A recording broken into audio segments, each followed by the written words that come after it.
9월 21일 화요일 가정 영성 회복을 위한 가정 예배를 시작하겠습니다. 다 같이 주님 가르치신 기도하겠습니다. 하늘에 계신 우리 아버지, 아버지의 이름을 거룩하게 하시며 아버지의 나라가 오게 하시며 아버지의 뜻이 하늘에서와 같이 땅에서도 이루어지게 하소서. 오늘 우리에게 일용할 양식을 주시고 우리가 우리에게 잘못한 사람을 용서하여 준 것 같이 우리 죄를 용서하여 주시고 우리를 시험에 빠지지 않게 하시고 악에서 구하소서. 나라와 권능과 영광이 영원히 아버지의 것입니다. 아멘. 찬송가 559장 4절의 번갈아 불어있고 찬송가 559장을 부릅니다.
이 시간 우리에게 주시는 하나님 말씀은 구약성경 창세기 50장 15절로 21절입니다. 창세기 50장 15절로 21절 말씀을 한 절씩 교독합니다. 제가 전체를 읽겠습니다. 요셉의 형제들이 그들의 아버지가 죽었음을 보고 말하되 요셉이 혹시 우리를 미워하여 우리가 그에게 행한 모든 악을 다 갚지나 아니할까 하고 요셉에게 말을 전하여 이르되 당신의 아버지가 돌아가시기 전에 명령하여 이르시기를 너희는 이같이 요셉에게 이르라. 내 형들이 내게 악을 행하였을지라도 이제 바라건대 그들의 허물과 죄를 용서하라 하셨나니 당신 아버지의 하나님의 종들인 우리 죄를 이제 용서하소서 하매 요셉이 그들이 그에게 하는 말을 들을 때에 울었더라. 그의 형들이 또 친히 와서 요셉의 앞에 엎드려 이르되 우리는 당신의 종들이니이다. 요셉이 그들에게 이르되 두려워하지 마소서. 내가 하나님을 대신하리이까. 당신들은 나를 해하려 하였으나 하나님은 그것을 선으로 바꾸사 오늘과 같이 많은 백성의 생명을 구원하게 하시려고 하셨나니 당신들은 두려워하지 마소서. 내가 당신들과 당신들의 자녀를 기르리이다 하고 그들을 간곡한 말로 위로하였더라. 아멘. 오늘은 추석 명절입니다. 1년 중 가장 여유롭고 풍성한 계절입니다. 계절은 풍성하고 좋지만 여전히 코로나로 인해서 아직도 힘들고 어려운 분들이 많이 있습니다. 하루속히 코로나가 종식되고 이분들도 활기를 찾아서 모두에게 풍족한 날이 올 수 있기를 우리 함께 기도해 주시기 바랍니다. 오늘 우리가 읽은 본문의 말씀은 요셉이 애굽 총리로 있을 때 요셉의 아버지 야곱과 온 식구들이 애굽에서 내려가 산 지 17년이 지난 다음에 일을 다루고 있습니다. 이제 야곱의 나이 147세 때 야곱은 애굽 땅에서 사망하게 됩니다. 그럴 때 죽기 전에 야곱은 요셉을 불러다 놓고 이렇게 부탁을 합니다. 나를 이곳에 장사하지 말고 그리고 가나안 땅에 장사해달라 이렇게 부탁을 하고 운명했습니다.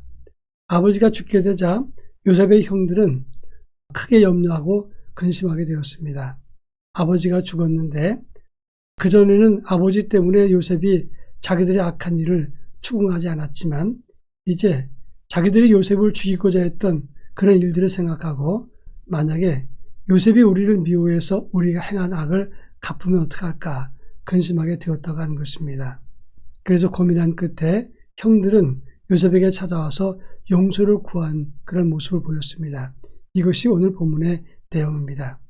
이 본문의 말씀은 명절을 맞이해서 신앙을 가진 우리는 형제와 가족 간에 어떤 자세와 관계를 가져야 되는가 이것을 함께 살펴보도록 하겠습니다.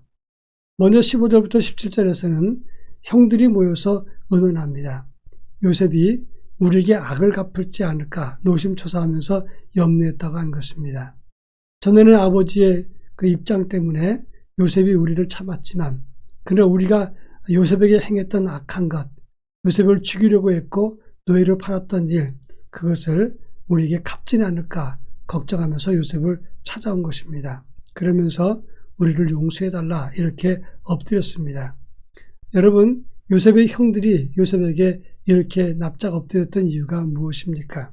그 이유는 동생에게 형들이 악을 행했기 때문입니다. 자기들이 힘이 있고 나이도 많고 숫자도 많으니 그까짓 평상시에 마음에 들지 않았던 요셉 이 하나쯤 그냥 해결하는 것은 아무것도 아니다. 그래서 요셉에게 함부로 대했던 것입니다.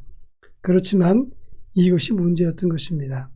괜찮을 것 같았지만 요셉이 자기들보다 큰 인물이 되었을 때 전혀 괜찮지 않았다고 하는 것입니다. 중요한 것은 인생이 어떻게 바뀔지 모른다는 것입니다. 과거에 자기보다 못한 사람이 자기 밑에 있는 사람이 있을 수 있지만 인생은 역전이 가능하고 그리고 언제든지 바뀔 수 있는 존재가 인생이라고 하는 것입니다. 지금 잘 나간다고 해서 다른 가족을 함부로 해서도 안 되는 것이고 지금 형편없다고 해서 그 사람이 영원히 형편없는 것은 아닙니다. 따라서 우리가 가족이고 믿음의 사람이라면 가족들이 어떤 형편에 있든지 신앙적으로 선한 마음으로 대하고 존중할 수 있어야 된다 하는 것입니다. 그래야 나중에 후회하는 법이 없게 되는 것입니다. 그런가 하면 요셉의 태도를 보면 18절로 20절 말씀에서 형들이 엎드려서 우리는 당신의 종입니다. 이렇게 이야기했을 때 요셉은 형들을 안심시키면서 이렇게 말합니다. 내가 어찌 하나님을 대신하리이까? 당신들은 나를 해하려고 했지만 하나님은 많은 사람의 생명을 살리기 위해서 악을 선으로 바꾸었습니다. 그러니 두려워하지 마시고 염려하지 마십시오. 이렇게 형들을 안심시켰습니다. 자기에게 형들이 악을 행했던 것, 요셉은 마음속에 그것을 품고 두고두고 복수하겠다고 되새긴 사람이 아닙니다. 오히려 하나님의 섭리로 형들은 악을 행했지만 그것을 하나님이 선으로 바꾸어서 많은 사람을 살리는 기회로 삼았다. 이렇게 인식했습니다. 이렇게 큰 마음을 가졌던 요셉이기 때문에 형들에게 염려하지 말라 이렇게 권면했던 것입니다. 이 세상을 살면서 가족이나 형제끼리 혹은 친척 사이에 이권이나 지나간 과거의 일 감정 때문에 그것이 서운해서 원수처럼 지내는 경우가 있다고 하는 것입니다. 우리가 만일 성도라면 믿음 안에 있는 하나님의 사람이라면 넓은 마음을 가지고 품어야 됩니다. 그리고 더 큰 그릇으로 담아야 된다고 하는 것입니다. 혹시 명절 끝에도 서운한 것도 있으면 믿음으로 넓은 마음으로 다 푸는 그런 믿음을 가질 수 있기를 바랍니다. 이제 마지막으로 21절에 보면 요셉은 형들에게 이렇게 말합니다. 두려워 마소서 내가 당신들과 당신들의 자녀를 기르리이다 이렇게 말했습니다.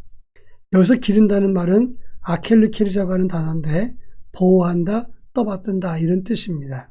그러면서 간곡한 말로 위로하였다 그랬습니다.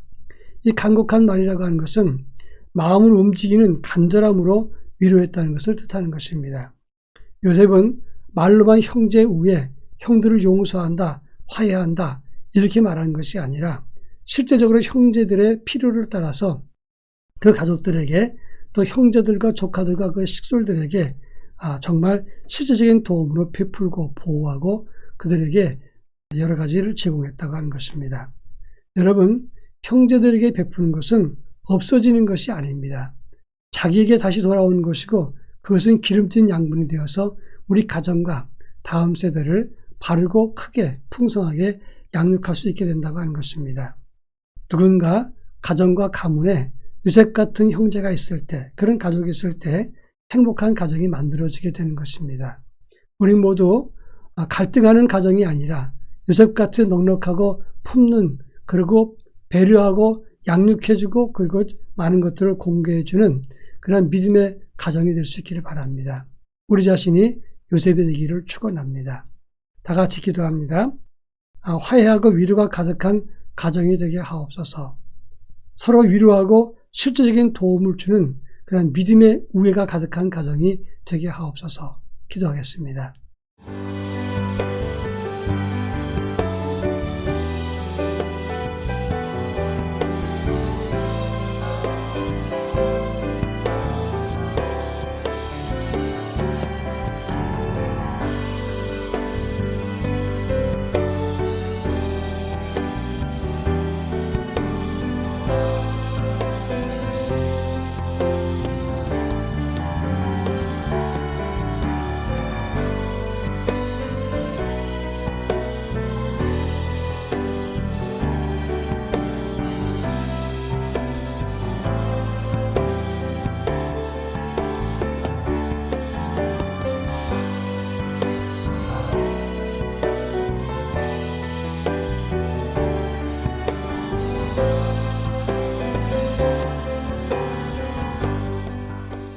사랑 많으신 하나님 아버지, 명절을 맞이해서 가족들이 함께 모였습니다. 화해하고 그리고 사랑이 가득한 그런 믿음의 가정이 될 수 있게 하시고 용납하고 위로하는 은총의 가정이 될 수 있도록 은혜를 덧입혀 주옵소서. 또한 서로 위로하고 실질적인 도움으로 공개하고 서로 도움을 주는 아름다운 가정과 가문이 되도록 저희 모두를 지켜 주옵소서. 예수님의 이름으로 기도합니다. 아멘.